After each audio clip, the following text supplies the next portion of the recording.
झालं. आणि तुम्ही मालक म्हणून काम केला तर तुम्ही मालक बनणार स्वतःचे. तुम्हाला ते एक ऊर्जा निर्माण होईल, हे तुमच्या ताकद निर्माण होईल, तुम्हाला एक गोड तुमच्या माइंडमध्ये एक सेट होईल, हे माझं आहे आणि मी केलं पाहिजे.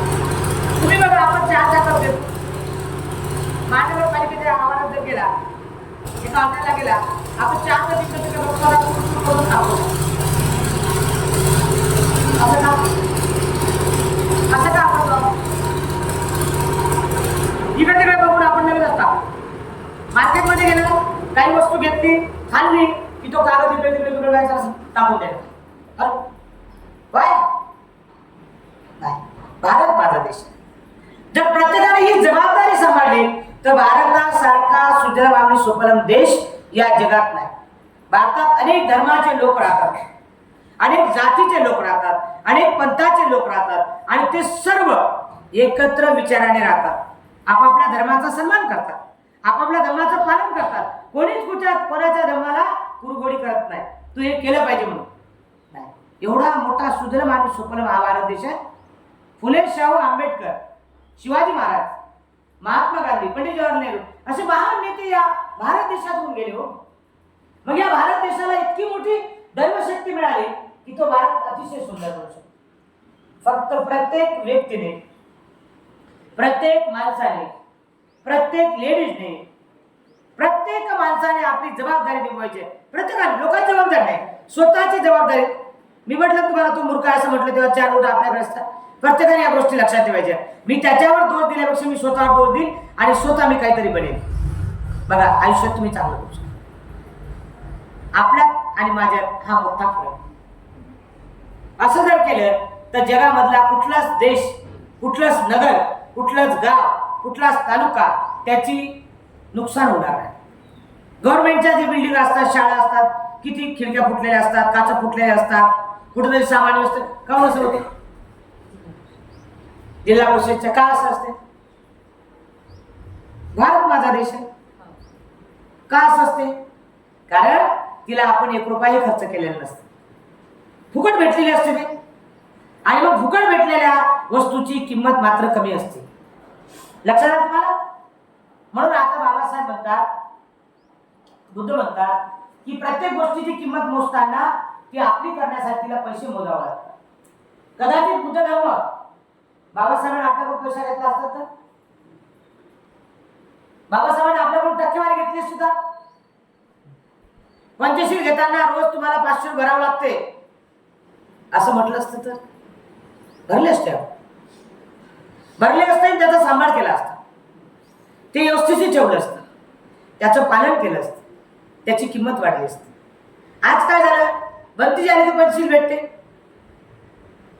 लग्न झालं की पंचशील, मेला की पंचशील, जिवंत असला की पंचशील, गृहप्रवेश पंचशील, घरी आला का बंदीची पंचशील. एका बाईकडे आम्ही गेलो, त्या बाईकडे गेल्यानंतर ते म्हणे भंतीजी माझं लय पोट दुखू लागलं. माझ्यासोबत एक भंतीजी होते, ते म्हणे भंतीजी माझं लय पोट दुखू लागलं म्हणे. पोट दुखू लागलं म्हणे. तर पहिल्यांदा आम्ही गेलो, मग पोट दुखू लागलं, त्याने लगेच गोळी काढली, लगेच तिला 3 गोळ्या दिल्या. एक अभी लो बोले, एक दोपहर में लो बोले, एक शाम में लो बोले. 3 गोले में आपका पेट कभी भी दुखेगा नाही बोले. आता काय झालं? त्या भंतीने पैसे घेतले नाही. त्यांनी काय केलं? माझ्यामुळे फ्रीमध्ये दिले. मग तिने काय केलं? सकाळी एक गोळी घेतली आमच्या समोर आणि कुठेतरी खोसून ठेवली. पोट गायब झालं, दुखलंच नाही. पण मग काही दिवसानंतर तिचं पोट दुखायला लागलं. ते परत गोळ्या घेतलेच नाही. मग आम्ही एक दिवस परत गेलो आणि घाई भंतीजी मेरा बहुत पेट दुख रहा बोले. पेट दुख रहा है? हाँ बोले, बहुत पेट निकालो बोले 1000 रुपये. काय म्हणले ते? काय म्हणले? 1000 रुपये देऊ बोले. बोले आपने तो उस दिन तो बोले फ्री में दिया, वही तो बोल रहा ना बोले बीच में. मैं वही बोल रहा बोले, मैंने आया बोले तो आपको 3 गोली दी बोले, सुबह दोपहर में और शाम में खाने के लिए. आपने क्या बोले? ये गोली आपने क्या खाई बोले, और 2 गोलियां चूहे ने खाया बोले, है ना? एक गोली आपने खाई और 2 गोली चूहा लेके गया बोले. तो बोले अभी क्या करो, 1000 रुपये निकालो बोले. ₹1000 काढून दिले। बंटी जी बोले 1000 लेने के बाद बंटी जी बात किए। बंटी बोले ये सुबह में ये, दोपहर में ये और शाम में, आपका पेट कभी भी दुखेगा नहीं। तो वो भाई ने क्या करे, सुबह में एक गोली अच्छे से ली, दोपहर में भी अच्छी ली और शाम में भी अच्छी ली। क्यों? ₹1000 भरी भाई, मैंने ₹1000 दिया है बंटी जी को, वो फ्री में ली क्या मैंने? नहीं ना। तो बंटी जी बोले फ्री में देने के बाद एक गोली बाई ने ली और 2 गोली चूहे ने खाया। पैसे लेने के बाद 3 भी गोली बाई ने खिलाई, मैं खाई बोले। तो वो ऐसा होता बोले फ्री में मिलने का उसका मोल बहुत कम होता है। काय म्हणले ते, फ्री मध्ये भेटलेल्या वस्तूचं मोल किंमत आहे, मोलचं किंमत 0 आहे। आता आपण पुढच्या वर्षी शिबिराची किंमत वाढवणार आहोत आपण, आहे की नाही? आपलं आणि माझं, आहे की नाही?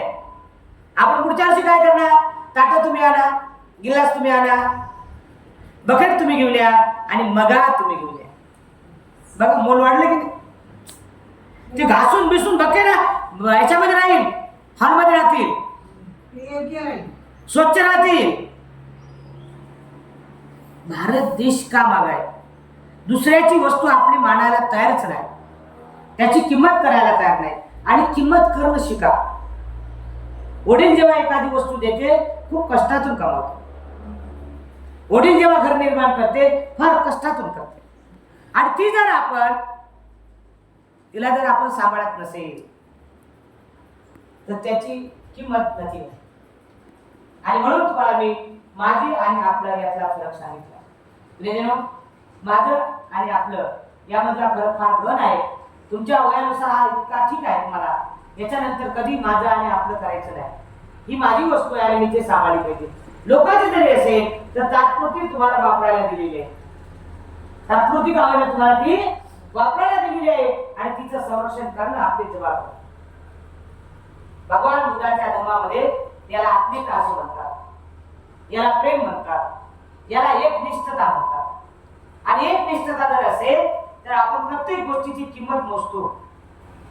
आज आम्ही रस्त्याने जात असताना जर मला या भीमटेकडीच्या परिसरात काही पडताना दिसलं, त्या दिवशी प्रशिक्षण घेत असताना मी एवढा खडा दिसला मला, तुम्ही बघितलं का माझ्याकडे?